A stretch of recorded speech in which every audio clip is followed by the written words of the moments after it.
20 pesos kada kilo ng bigas. Yan po isa sa mga tumatak na pangako raw ng tunay kumakapitan ng si Coco Marcos. At ngayon na nanatiling mataas ang presyo ng bigas ay marami ang naniningil sa pangako ng tila na pako. Ang po yan ang Tax First PH at ang rapper. Noong kasagsagan ng kampanya noong 2022, naglabas ng statement ang Martin de Marcos na magkakaroon ng murang bigas na hanggang 20 pesos kada kilo kung sakaling siya ang mananalo sa halalan. Is our aspiration, Mr. Chair. Ang aspiration, ang tanong ko kung kasama sa plano. Aspiration, kami mag-aspire ako ng 15 pesos kung gusto ko. Pero ang tanong ko, dahil ang big promise ito, hindi kaya hindi. I cannot answer that, Mr. Chair.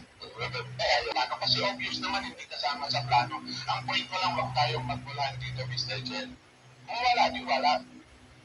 Hindi makatotohanan o imposible para sa kilusang magbubukid ng Pilipinas ang plano ni Presumptive President Bongbong Marcos Jr. na ibaba sa 20 pesos ang kada kilo ng bigas sa ilalim ng kanyang administrasyon. Paliwanag ni KNP Chairperson Emeritus Rafael Mariano, masyadong malaki ang halagang ginagasto sa produksyon ng palay kaya tiyak na malulugi ang mga magsasaka kung ibababa ng hanggang 20 pesos ang presyo ng bigas.